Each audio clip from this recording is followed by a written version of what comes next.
Buonasera Carla Del Ponte, abbiamo appena sentito un assaggio di quello che ci dirà lo scrittore Carlo Lucarelli più avanti sul tema della fuga, ma con te vorrei andare a prendere lo stesso tema ma a metterlo nelle radici della realtà, soprattutto quelle più scomode e ruvide che tu hai dovuto attraversare durante la tua lunga carriera di procuratrice e magistrata. E soprattutto una cosa in partenza mi piaceva farci raccontare. Hai sempre parlato che una delle cose che ti ha più mobilitato è l'odore dell'ingiustizia, quello che hai sentito alle fosse comuni in ex Jugoslavia o nei campi dei profughi in Iraq. Cos'è questo odore dell'ingiustizia? L'odore dell'ingiustizia lo senti quando incontri le vittime, perché la sofferenza delle vittime la senti fisicamente, quando incontri un gruppo di vittime che sono migliaia in fondo. E lì senti veramente questo bisogno di giustizia per le vittime, perché le vittime chiedono giustizia. Io non me l'immaginavo nemmeno, ma ho cominciato con le donne di Srebrenica. Erano 350 e passa e le ho incontrate tutte e lì ho capito l'importanza della giustizia per le vittime. Perché c'è una caccia alle prove appunto e poi una caccia alle testimonianze. Quanto è difficile farsi raccontare queste persone che sono in fuga da cose orribili? Ma tutto dipende dal tipo di deposizioni che devono fare, perché le testimonianze, per esempio, degli stupri sono incredibili. Senza dimenticare che poi il sistema procedurale è il sistema americano, quindi i difensori devono attaccare la credibilità del teste. Quindi una vittima di stupro che deve raccontare nei dettagli l'azione dello stupro e rimettersi alle richieste, alle domande dei difensori è una cosa atroce. Io ho assistito poche volte perché non riuscivo a resistere senza cercare di oppormi ogni volta. Quindi la testimonianza delle vittime è sempre molto difficile perché rivivono quella sofferenza che hanno vissuto al momento del crimine. Ancora una volta torna l'odore di questa sofferenza. Quello che ti volevo chiedere, vedendo le immagini di oggi dell'Ucraina, quell'odore lì riesci a sentirlo anche quando vedi le notizie dai telegiornali? Ah sì, e come? Io quando ho visto le fosse comuni in Ucraina, l'unica differenza è che erano in sacchi di plastica, ma ho subito pensato alle vittime. Ho subito pensato a tutta quella povera gente che si ritrovava in una situazione simile oggigiorno. E naturalmente per me è una grande delusione, perché noi avevamo lavorato, io e i miei collaboratori avevamo lavorato con tanta determinazione e ci eravamo detti non succederà mai più. E invece a così poco tempo da quando abbiamo smesso noi, la storia si ripete. Ed è forse ancora più cinica, perché i diritti umani che erano un tema importantissimo sia all'ONU che in altre istituzioni, e i diritti umani non sono più sul palcoscenico, purtroppo. E poi soprattutto conta, l'hai detto più volte, la volontà politica, e tanto è vero che qua anche sull'attualità più stretta tu hai preso una posizione molto forte, paragonando insomma a Milosevic a Putin, hai detto anche lì bisogna spiccare un mandato d'arresto internazionale. Sì, naturalmente c'è una corte permanente, Corte penale permanente all'Aia che è stato detto stanno conducendo un'inchiesta. Ebbene, io vi dirò che in 2 anni sono delusa che non sia ancora uscita un atto d'accusa e un mandato d'arresto internazionale sugli alti responsabili, tra cui il presidente Putin, che io direi, se fossi ancora procuratore, solo per quello che ha detto, è praticamente una confessione della commissione di crimini. Quindi dove sta la Corte permanente? Io non ho sentito ancora niente, purtroppo. Queste sabbie mobili sempre per ragioni politiche? La domanda è difficile, ma io rispondo lo stesso sì, proprio per ragioni politiche, perché la politica purtroppo è sempre stata, già durante la nostra attività, la politica è sempre stato l'ostacolo all'ottenimento della giustizia internazionale, purtroppo. Senti, ti faccio tornare ancora a quel momento, invece, a Milosevic, che è la grande battaglia che hai fatto, soprattutto perché dopo tutto il tuo lavoro finalmente riesci ad averlo in aula e soprattutto hai raccontato più volte il suo sguardo quando si è incrociato per la prima volta col tuo. Sì, esatto. Io sapevo che Milosevic non avrebbe ammesso nessun crimine, però volevo sentirlo soprattutto perché noi avevamo un'inchiesta aperta sui crimini commessi dalla NATO, perché avevamo un convoglio di civili che il pilota della NATO diceva: ho visto sono dei civili, cosa faccio? Bombardo. E da Aviano, la sede di Aviano, gli era arrivato la decisione bombardare. Quindi per me questo è un crimine di guerra. Quindi mi andava bene se Milosevic sarebbe stato d'accordo di contribuire, no? Quantomeno su questo elemento. Non è stato possibile, era arrabbiatissimo con me, col tribunale, eccetera.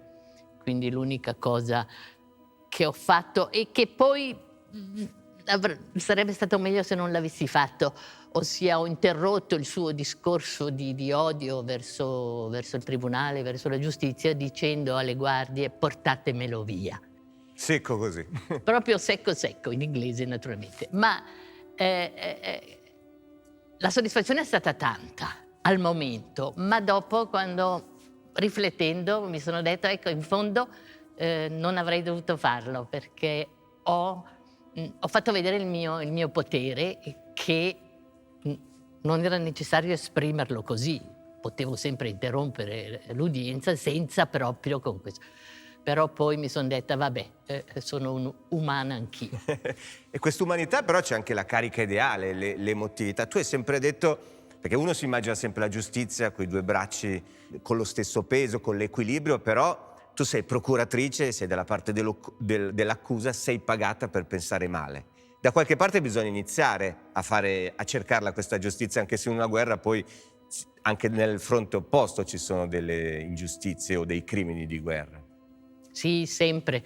L'esperienza ci ha insegnato che quando c'è una guerra tutte le parti commettono dei crimini, e questo l'ho visto in particolare sulla Siria, no? Quando dovevamo fare, era una commissione così, una commissione alibi per la comunità internazionale, dire: si fa qualcosa, ma in fondo non abbiamo fatto niente, perché abbiamo fatto sì un pezzetto di inchiesta che però nessuno ci badava. Però sì, effettivamente è così. Tu sei fuggito scampata degli attentati nell'89 alla Daura con Falcone, e poi anche quando eri in Serbia venivi accolta, diciamo così, da tutta una serie di ritrovamenti di esplosivi che erano degli avvertimenti. È un modo per minacciare, anche lì, cosa ti trattiene da non fuggire da queste responsabilità, da questa voglia di continuare nel tuo lavoro? Ma per fortuna non è qualcosa che arriva improvvisamente, per cui puoi sempre scappare, no? È qualcosa che entra in te durante tutto il tuo lavoro. Io, quando all'inizio ho conosciuto Giovanni Falcone, mi sono sempre detta: non farei mai la vita che fa lui. E purtroppo mi sono ritrovata nella stessa situazione, ossia scorta di polizia. Ma siccome è talmente importante quello che si fa e lo si sente che è importante, a un certo momento io poi sono sempre stata un po', diciamo, se deve succedere succede, ma non succederà, ossia ottimista, e quindi si va avanti, cioè non è neanche più, non si considera nemmeno più la volontà di smettere. Ma anche se poi inevitabilmente la propria vita diventa più prevedibile, visto che si vive con la scorta. Ah sì, assolutamente, e poi non c'è più libertà. Io non andavo più al cinema da 25 anni, perché già mica posso andare una sera a vedere un film con la scorta. Poi però ci sono andata quando ero in America perché l'FBI voleva assolutamente che andassi a vedere un film, non mi ricordo neanche più quale perché era un film noioso, ma volevano vederlo loro, la mia scorta. La mia scorta voleva vederlo e quindi siamo andati a vedere questo film. Ecco, è stata l'unica uscita che ho avuto durante non so quanti anni. A proposito di America e Stati Uniti, è vero che è leggenda che in modo fortuito tu hai scoperto che i servizi segreti americani avevano fatto una scheda molto precisa su di te. Sì, l'ho scoperto a Londra, la prima volta che ho incontrato la ministra degli affari esteri, la segretaria Madeleine Albright. Lei arriva con il suo aereo, che poi era un aereo enorme, un 747, 20 assistenti, eccetera. Ci hanno fatto sedere nella casetta della regina.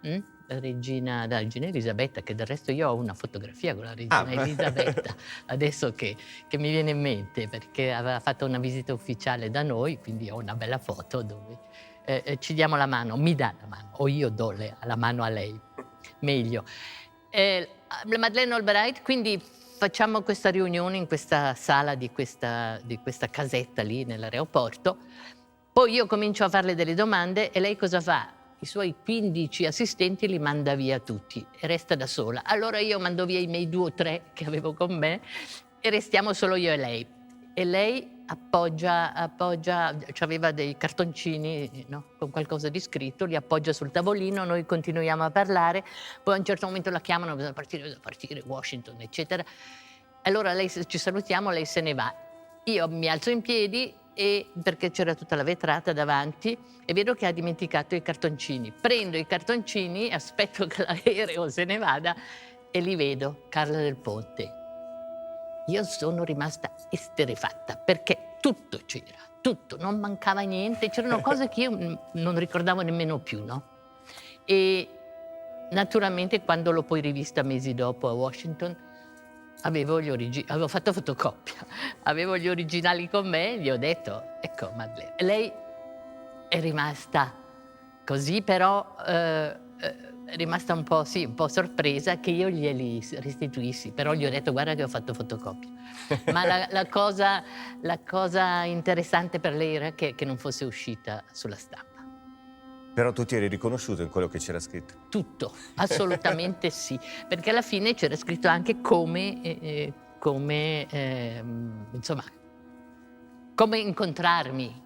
E anche i miei mi preparavano quando io incontravo qualcuno, ma era come una biografia, no? Era una cosuccia, così, 2 cose. Allora ho detto ai miei, ma dobbiamo essere anche noi un po' servizi segreti, ma naturalmente non è riuscito. E anche questo rientra nel tema. Grazie mille per essere stata con noi, Carla Del Ponte. E noi adesso rimaniamo sul tema della fuga, ma andiamo a vedere un altro caso, perché c'è a volte chi per fuggire deve scappare anche dal proprio nome e cognome, soprattutto se ha un padre ingombrante come un criminale, un narcotrafficante come Pablo Escobar. Obras que está entregando Visual Marcha y el señor Pablo Escobar Gaviria. I changed legally my identity when I was 16. Ho cambiato ufficialmente il mio nome quando avevo 16 anni. Non era la prima volta che dovevo usare un nome diverso dal mio. L'avevo già fatto per ragioni di sicurezza, per proteggere la mia vita e quella dei miei familiari. Capisco che probabilmente la maggior parte delle persone è molto attaccata al proprio cognome e alle storie collegate alla propria famiglia. Ma questo è anche un istinto che ti porta a percorrere un'unica strada e che non ti permette di vedere che ci sono altre strade, altre storie da costruire. Storie e percorsi che sono diversi da quelli che tuo padre ha scelto nella vita. Quindi il fatto di cambiare nome mi ha dato l'opportunità di capire che potevo essere un uomo libero e che potevo scegliere il mio destino, invece di lasciare che il destino di mio padre scegliesse per me. E così ogni giorno quando mi svegliavo ho cominciato a scegliere la pace. I choose peace. It's not only E la pace non è solo una dichiarazione di intenti, non è solo un'idea, è qualcosa che bisogna praticare giorno dopo giorno. Certo, quando mio padre è morto mi sono trovato davanti due strade. Una era questa, la strada della pace, che per me era ancora sconosciuta, e l'altra era una strada conosciuta, quella che aveva già percorso lui. Ovviamente per me non è stato facile decidere, It wasn't easy to decide. perché scegliere una vita che non conosci fa sempre paura. Sarebbe stato molto più facile seguire le orme di mio padre, e avrei anche saputo come farlo. Ero stato con lui per molto tempo, avevo visto i suoi crimini e sapevo come gestiva l'organizzazione. Alla fine ho scelto la strada più difficile. Questa è stata la mia scelta di vita. Mi ci è voluto un po', ma quei momenti